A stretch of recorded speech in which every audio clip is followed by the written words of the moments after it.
নমস্কাৰ সকলোকে স্বাগতম জনাইছোঁ মানিক অসম ইউটিউব চেনেলটিৰ তৰফৰ পৰা।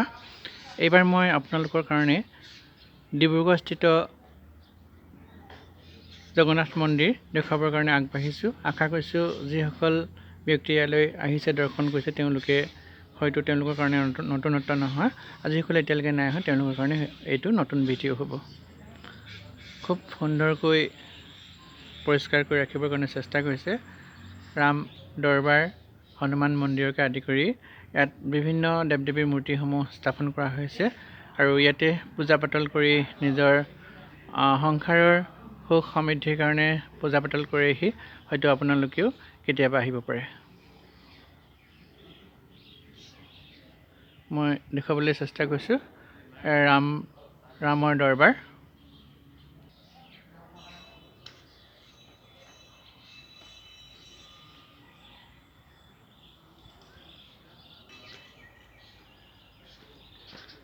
লগতে মই অন্যান্য দেৱ দেৱী স্থিত মন্দিৰসমূহ দেখুৱাবৰ কাৰণে চেষ্টা কৰিছোঁ।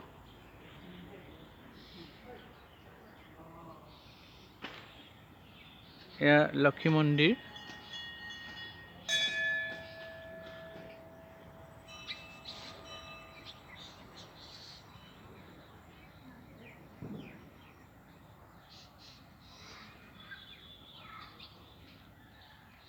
ইয়াৰ আগত হনুমান মন্দিৰ আছে,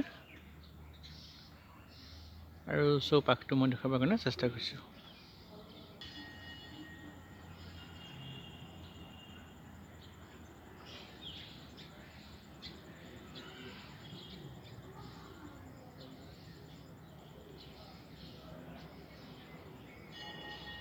আপোনালোকে দেখা পাইছে, আপোনালোকে দেখা পাইছে হনুমান মন্দিৰ।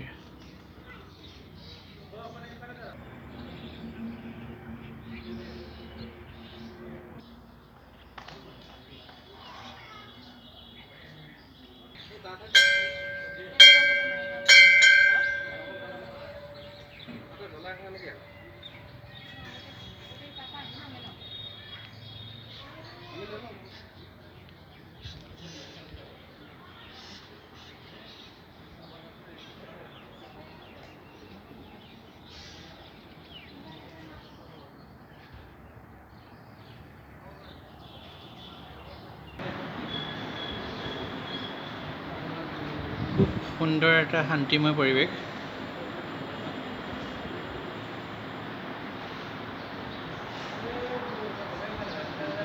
নিশ্চয় আপোনালোকেও এই মন্দিৰ দৰ্শন কৰি ভাল পাব। ভগৱানৰ প্ৰতি আস্থা ৰাখিব। এই ভগৱানৰ মূলতে আমাৰ জীৱনৰ সকলো, গতিকে ভগৱানৰ প্ৰতি আমি সকলোৱে আস্থা ৰখা উচিত। ভিডিঅ'টি আজি বৰ বেছি দীঘলীয়া নকৰোঁ, মই ইয়াৰ চৌপাশ দেখুৱাই ভিডিঅ'টি সামৰিব বিচাৰিছোঁ। ধন্যবাদ।